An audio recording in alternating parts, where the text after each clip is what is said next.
नमस्कार साथियों, आप सबका पुनः स्वागत है श्रद्धा वेद पुराण में। तो आज हम लोग डिस्कस करेंगे श्रीमद् भगवद गीता अध्याय 8 श्लोक अर्थ 3। इससे पहले हम लोगों ने अध्याय 1 से 7 तक सभी श्लोक अर्थ सरल हिंदी भाषा में दोनों ही चैनल श्रद्धा एस्ट्रो ज्योतिष श्रद्धा वेद पुराण में अपलोड कर दिए हैं। आप में से कोई भी व्यक्ति भगवद गीता को सरल हिंदी भाषा में समझना चाहता है, आप हमारे चैनल में आएँ जहाँ आपको 700 के 700 श्लोक अर्थ अलग अलग मिल जाएंगे। तो अब भगवान अर्जुन के प्रश्नों का उत्तर दे रहे हैं और भगवान अर्जुन को समझाते हैं। श्री भगवान ने कहा, परम अक्षर ब्रह्म है, अपना स्वरूप अर्थात जीवात्मा आध्यात्म नाम से कहा जाता है तथा भूतों के भाव को उत्पन्न करने वाला जो त्याग है वह कर्म नाम से कहा गया है। तो अगर हम इस सृष्टि का ऐसा विस्तार समझ रहे हैं तो कह रहे हैं कि जो उसमें सबसे महत्वपूर्ण है परम अक्षर ब्रह्म है। इसको ऐसा भी समझ सकते हैं, जब कुछ नहीं था तब भी ब्रह्म था, सब कुछ है तब भी ब्रह्म है। ब्रह्म शब्द के साथ परम और अक्षर विशेषण देने से यह शब्द सर्वोपरि सच्चिदानंद घन, ठीक है, माने सत्य ज्ञान आनंद से ओतप्रोत, जिसमें जो सदा रहने वाला है, ठीक है, वही वास्तविक ज्ञान है और जो आनंद की पराकाष्ठा है वही अक्षर ब्रह्म है। अविनाशी, अविनाशी यानी जो अक्षय है, जो सदा उतना ही रहता, उसमें कुछ कम ज्यादा नहीं हो सकता, उसका कभी विनाश नहीं हो सकता। निर्गुण यानी जो संसार के गुणों से परे है। जैसे हम संसार के अलग अलग कहते हैं, ये गुण है और ये दोष है, तो वो निर्गुण है, उसमें कोई दोष या वो संसारिक गुणों से परे का विषय है। गुणों से रहित कोई ये ना समझे कि भाई वो हमारे कोई सांसारिक शब्दावली है तो गुण नहीं है उसके अंदर, वो सांसारिक शब्दावली से परे का विषय है। निराकार, निराकार यानी जिसको भौतिक अस्तित्व की जरूरत नहीं है। हम हर सांसारिक विषय की जब बात करते हैं तो उसमें बोलते हैं पंच महाभूत हैं, उसमें हम अग्नि वायु जल अंतरिक्ष पृथ्वी ऐसा मानते हैं। तो वो जो निराकार है वो इनके बिना भी बराबर है, पूर्ण है, तो वो ब्रह्म को भी हम निराकार, भौतिक अस्तित्व से परे है।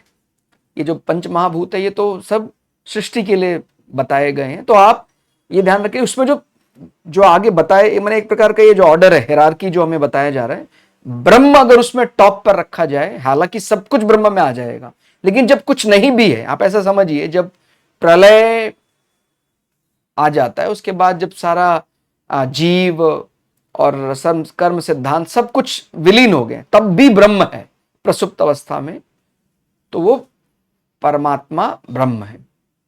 अब फिर उसमें यदि हम बोलते हैं कि जीवों का उद्भव हुआ, जीव आए, तो जो जीवों से संबंधित जब विषय है तो आप इसको ऐसे बढ़िया समझ में आएगा कि जब जीव थे या नहीं थे तब भी ब्रह्म था। ठीक हो गया। अब इसमें एक एड ऑन, उसका माने हम अपनी दृष्टि से तो अलग अलग रूप देखते हैं कि भाई एक में प्रलय आ गया, एक में सब जीवी जीव हो गए, उत्पन्न हो गए। हमारी मति के अनुसार हम अलग अलग अंतर कर, लेकिन कहते हैं सारी परिस्थितियों में ब्रह्म तो जस का तस ही है। तो बोलते जब जीव है, जीवों को समझने का विषय चल रहा है, तो बोलते हैं स्वभाव विशेषण के कारण आध्यात्म शब्द आत्मा का अर्थात जीव के होनेपन का, जीव के स्वरूप का वाचक है। तो जब आध्यात्म विषय की बात कर रहे तो माने वो जीव हो गया है, जीव के होने की बात हो रही है, जीव उत्पन्न है, जीव है। ठीक हो गया। तो आत्मा का अध्ययन, ये विषय उसका उद्भव हो गया है, उसको हम आध्यात्म नाम के साथ जोड़ रहे हैं। अब शायद समझ पा रहे होंगे कि जीव नहीं है तब भी ब्रह्म है, जीव है तब भी ब्रह्म है।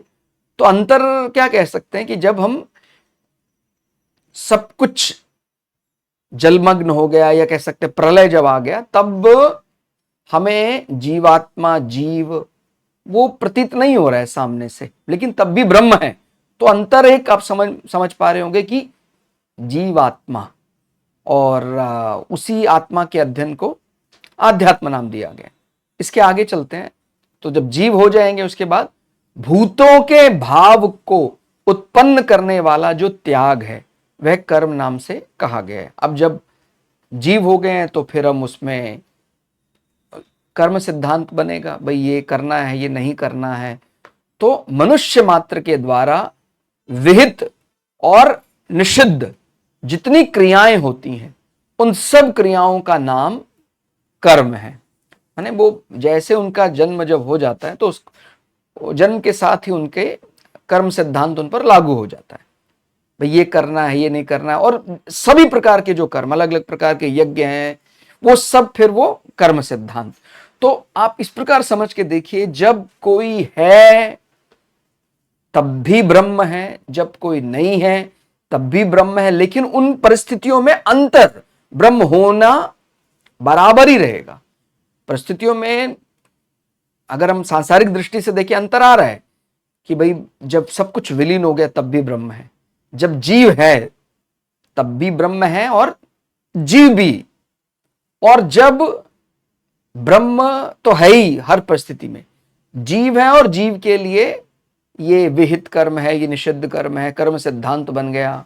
उसी में फिर त्याग भावना, ये सब प्रकार जो आ रहे हैं वो सब कर्म नाम से कहा गया। ठीक है, आप ये करेंगे तो आपको ये प्राप्त होगा, आपको कर्म सिद्धांत से छूटना है, माने जन्म जन्मांतर के चक्र से छूटना है, तो आपको निष्काम कर्म योग करना है। तो ये सब चीजें बनने लग जाती है, तो ये सब अंतर आने लग जाता है। लेकिन सभी परिस्थितियों में वो विशुद्ध ब्रह्म जस का तस ही रहेगा। ठीक हो गया। तो उनका जो होनेपन का भाव है, होनेपन के भाव को प्रकट करने के लिए कर्म परंपरा चलती है। तो तीसरे श्लोक अर्थ में हम मुख्य रूप से यही समझ रहे हैं, एक प्रकार से सब हैं तो भी ब्रह्म, कुछ नहीं है तो भी ब्रह्म, वो अपने आप में संपूर्ण है। लेकिन उसमें भी आप अगर देखें तो जो अंतर प्रतीत हो रहा है उसको आध्यात्म, कर्म, ऐसे अलग अलग नामों से बताया जा सकता है। तो आज के इस श्लोक अर्थ में फिलहाल इतना ही। श्लोक अर्थ आपको कैसा लगा कमेंट करके जरूर बताइएगा। मिलते हैं अगले श्लोक अर्थ के साथ। तब तक के लिए जय श्री भगु पराशरा, जय श्री शुक्राचार्य, नमस्कार।